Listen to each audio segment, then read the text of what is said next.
啊，很明显啊，鼻孔里面有鼻涕，浓鼻涕啊。你看它一直在这样。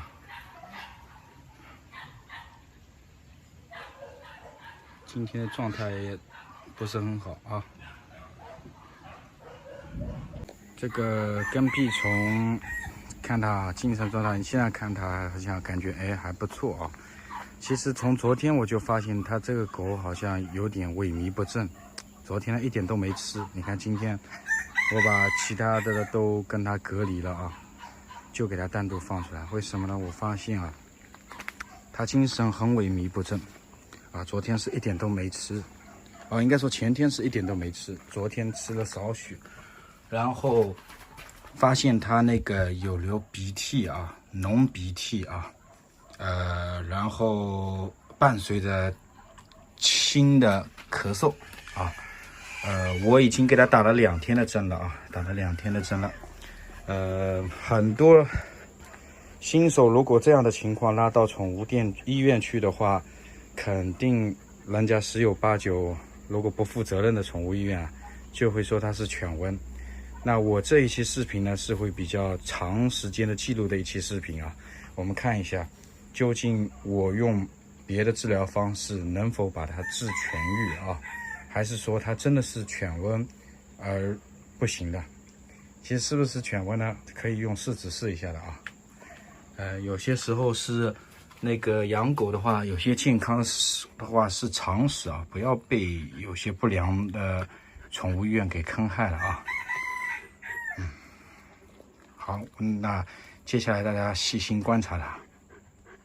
这是打针第3天啊，你看还伴随着咳嗽，但是精神状态稍微好了一点。然后昨天吃的也不是很多啊。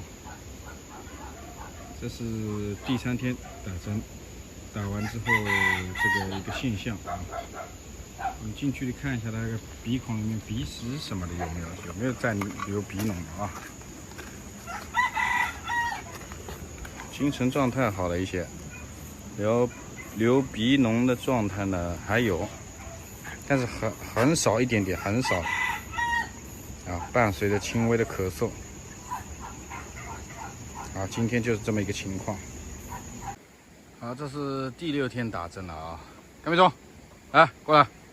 啊，精神状态好很多了啊，咳嗽量也少了很多，就是胃口现在暂时还不怎么好，只能吃一点点。不过他这个家伙呢，胃口呢从小到大就不怎么好，再怎么调理都白搭啊。就之前有段时间胃口好一下，就一直没怎么好，所以他养也养不壮。状态好多了啊，你看。这是第5天早上了啊，我第5天早上针还没打，还有咳嗽的现象，但是精神状态啊明显啊好了非常多了啊。你看，从最开始第1天呢懒得动，只知道躺，现在已经会蹦来蹦去的。但是我看了一下啊，刚才看了一下，鼻孔里面的浓鼻已经很少了。然后还有咳嗽，胃口呢好一些了，但是还剩了一点啊，没有吃完，再给它巩固一下啊。所以有些时候，大家呢也要学会养狗的同时，也要学会看病啊。说实在的，我以前最早的时候养狗，不知道交了多少学费啊，反正拿到医院里面，它只要拉血就是细小，流鼻的就是犬瘟啊。然后因为很多宠物医院它要赚钱嘛，所以都往严重了的讲啊。好，我们接下去再给它继续巩固治疗啊。